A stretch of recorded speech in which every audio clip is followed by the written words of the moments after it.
Yeah, that's what the thumbnail said. We're looking up. I guess that's what we're going to talk about today. Stuff that I did up. And obviously some stuff that I did down. Because the hole, it's bigger. Well, welcome back to the Abandoned House, episode 20. Let's get into it.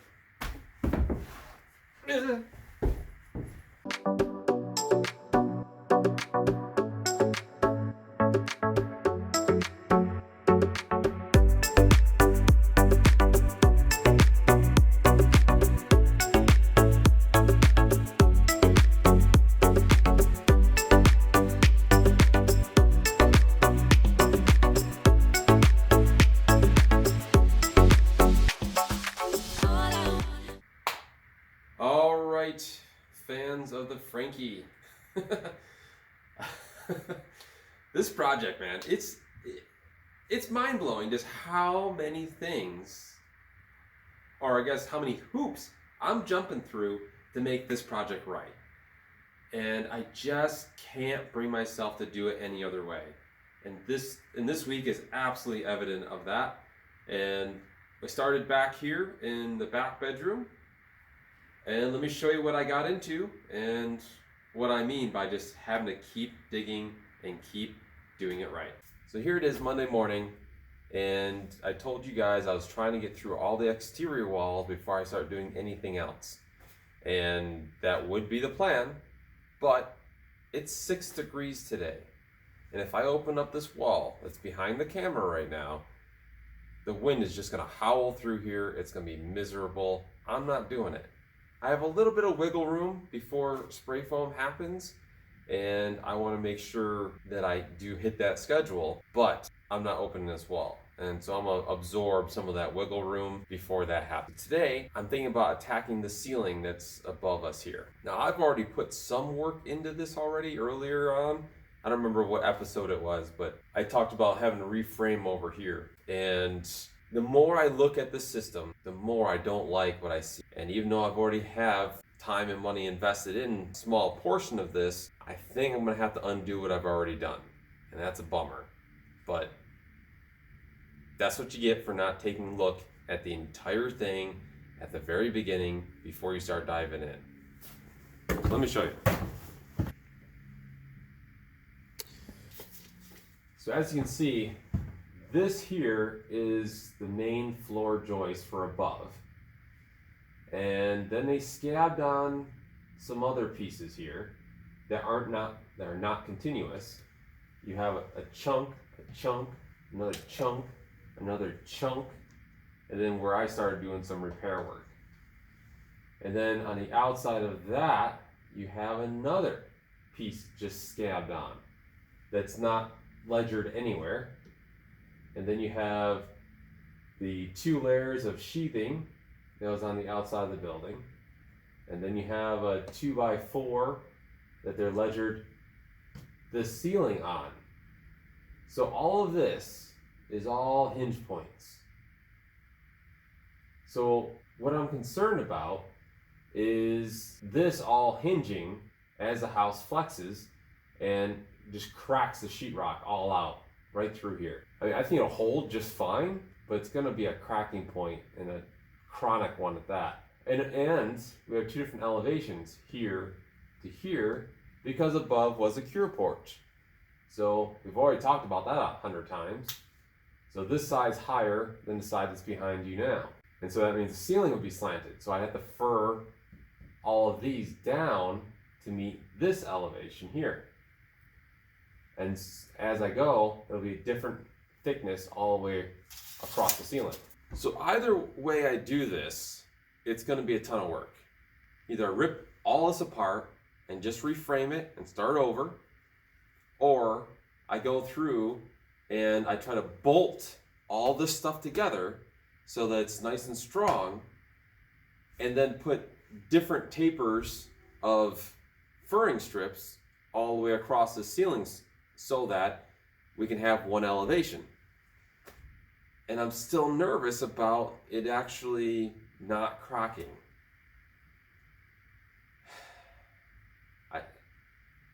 It's going to be more expensive to do it this way. but I can't see not doing it. I don't like it, so I'm just gonna rip it apart and I'm just gonna fix it. That's all there is to it.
Good morning. So we're here working on the ceiling again. It's now Tuesday. Yeah, Tuesday. And I wanted to show you guys that I screwed up last night. So before I left, I wanted to get the placement for all the hangers set. And when I did that, I pulled off of the wall behind you. And when I did that, I never checked for square. Now I've been preaching check for square this entire project, right? And here I am not doing it myself. And so when I put my layout in, when I got behind me, the last ceiling joist was closer in one side than the other because I didn't check for square back there.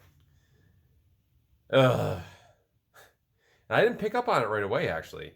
I was starting to get my hangers ready and get everything staged for this morning.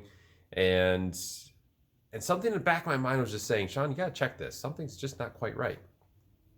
And so I did.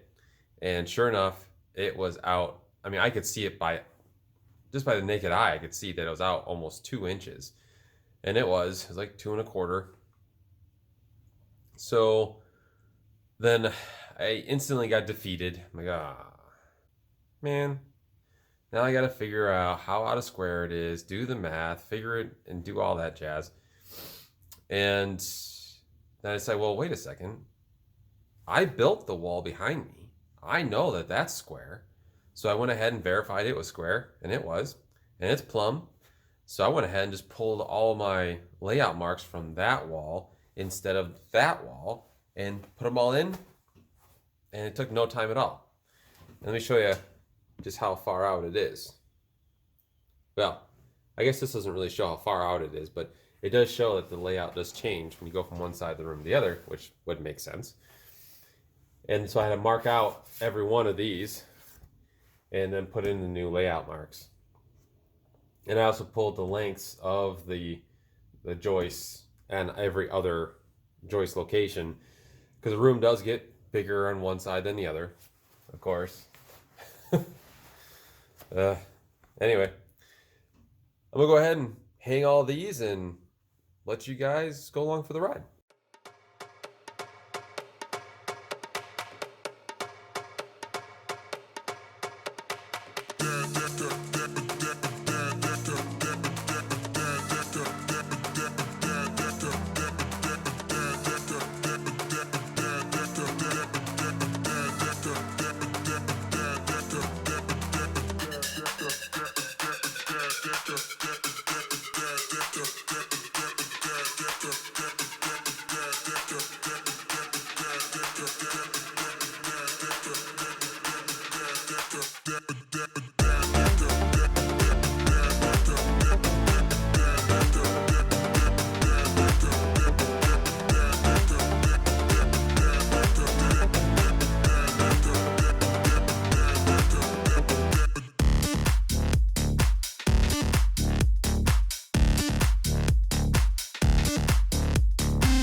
All right, now I'll show you the finished product. So we got rid of all that stuff that's all scabbed together over there, and all new joists, all hung appropriately, and you know, not dealing with out of square issues. So this front entranceway, we have the mudroom here, and then right where the camera is actually going to be a wall. And then behind it's going to be the staircase. And this whole thing originally was this long wrap-around cure porch that you had the pitch issues and all that. And because this was a cure porch, the ceiling above us was also a cure porch, so it was angled super hard, and it wasn't the hardest thing to resolve. It was just kind of those tedious tasks where you had to, you know, build the cribbing, put the jack in, jack one up, put your blocks in, and then move to the next one. And because some of those are tied together, you had to go back and forth a bunch of times in order to get it to land where you want it to land. And it was just one of those weeks where just every task, no matter how small it was a big task because of how many steps you had to go through. And here's what we did here.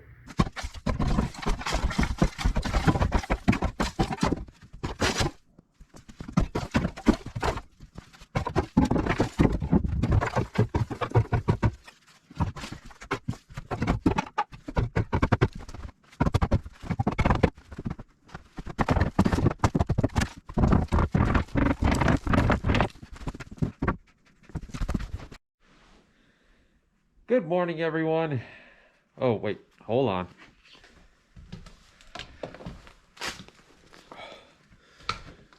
It's another cold one. We're 10 degrees or so, but it's supposed to warm up to like 33 today, so that's pretty exciting. And we're back on the ceilings.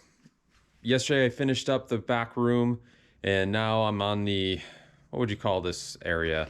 Yeah, the front mud room, and then above what's going to be the staircase. And I can show you, you see where all the new lumber is, and I'll get into that in a minute. But today, I'm starting above the mudroom entrance, which is all that over there. And we're gonna get into that. Hey, I guess we're not gonna get into that because my lumber delivery just happened. Awesome.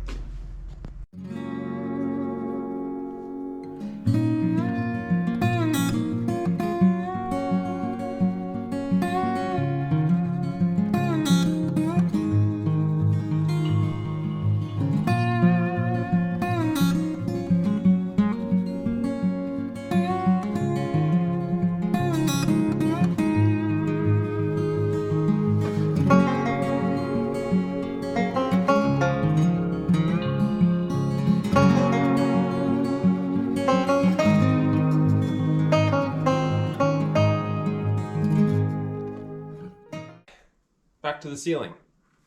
As you can see here, we have a joist here that runs from that room over there, which is the kitchen area, all the way to the exterior wall over here. And then you have these other parts here that are continuations of where those joists over there end, and then these end up being the ceiling space for here. The problem is those joists over there, as they come out, they're nice and flat, right? So they're in a continuous plane of the kitchen area. And then these guys are angled down to satisfy the need for the cure porch issues that we've been fighting this whole time. Now these, what they've done is they've managed to bow these 2x10s to meet the elevation that they wanted for the cure porch. And up to this point, what I've been doing is cutting whatever's been attached to them that's been ledgered over onto this large header over here. And every time I cut them, you know, they'd spring up a little bit, which is great, honestly, for our load issues for putting the large beam in that we're putting in later. So that was nice. I like seeing that.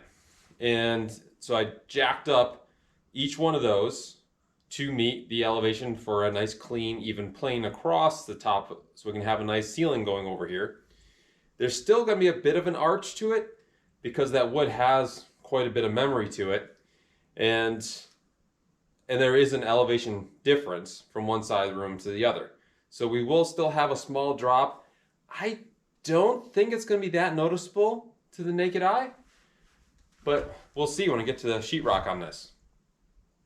But for today, I'm going to be taking all of these out, taking all this scabbed together material out of here, and reframing so that we have that nice even plane from the kitchen area to this exterior wall.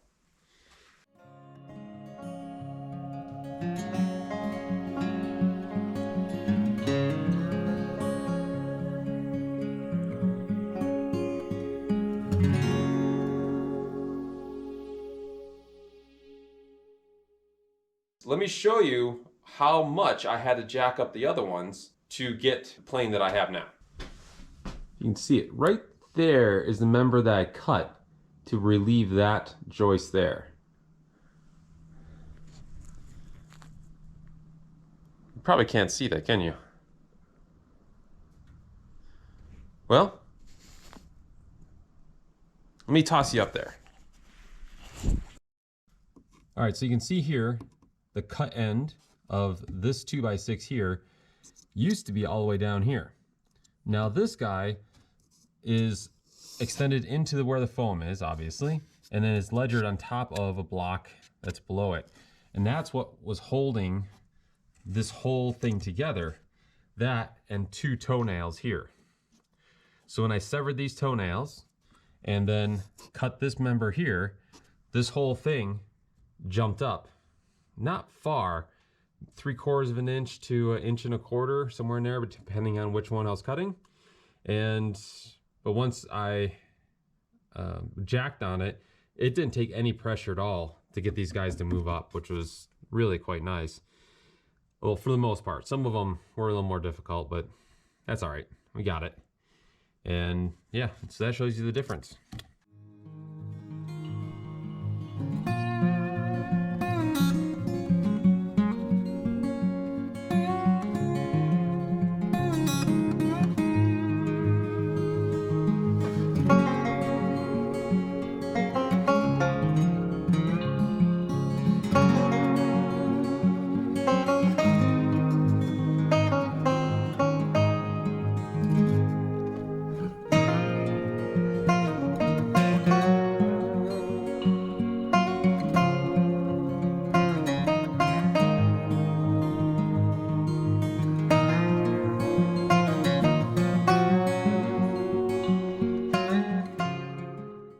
Okay, you can see I've got those joists all in.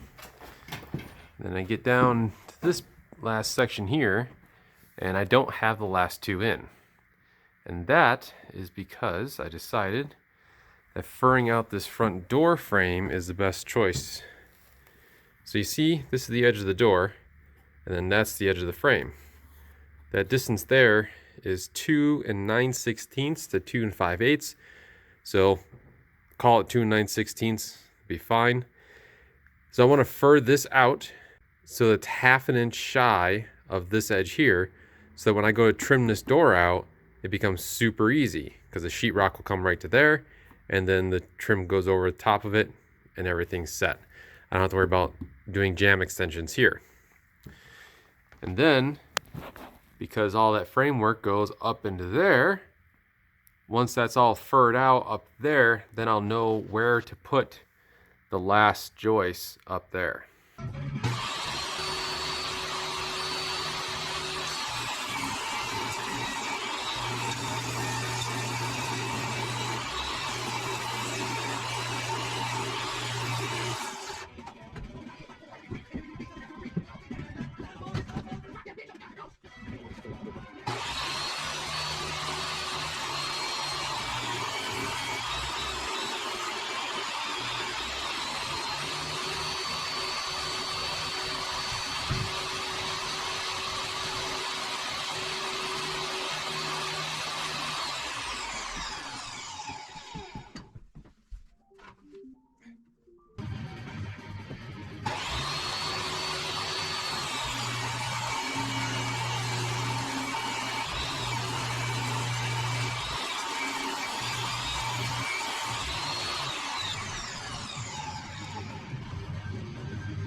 can see here, I put the header in and then furred out everything, put the necessary blocks in here, and then also finished these two joists out.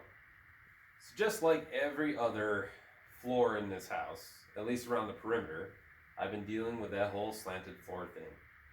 Man, I have never used a laser so much in my entire career. This thing is constantly out. And I couldn't imagine doing it without it. It would be so much more difficult. I'm really grateful to have that little $50 laser. Well worth it. So, in here, it was just more of the same, just like you saw when I did the floor for the entranceway there. It's just cut it all out, drop it all down, or haul it out, and yeah, lay out, reframe. The good news is that this frame is all square. Once I fought it up to that point, and then corrected everything when I did the layout for that wall, it's really quite simple. It's the way framing should be in all reality. And here, you see we've got a little cutout here, and that is so that I can put a double ply going across here to land over there underneath that wall, because this is right where the staircase is going to be. Well, we'll see. We'll see how the weather is next week, and because that foam is still really the priority. Anyway, just waiting for dedication and a date from him. So that may dictate whether or not I stay on exterior stuff or get a staircase in. Because it would be really nice to be able to go up and down a set of stairs without having to go out the front door, down the steps, all the way around. Blah.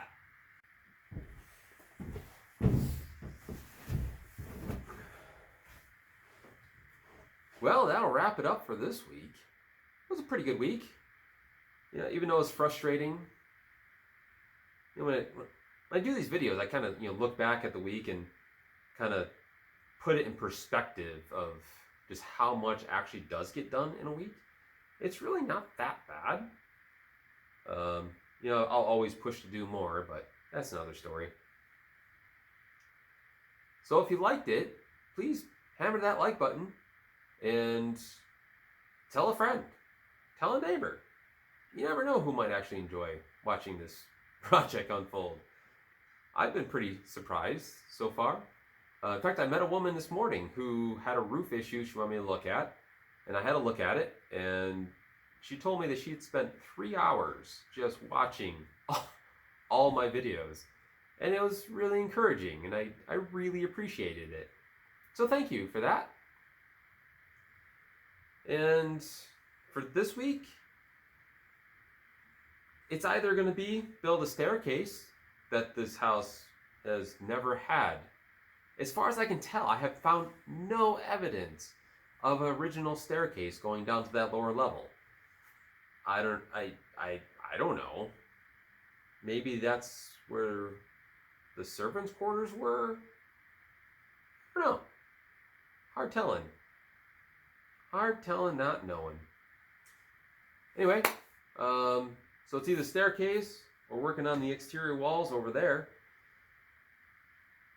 But I think what will happen is between the weather and the quote from Spray Foam, which I did receive, I'm just waiting to hear back what his timeline is.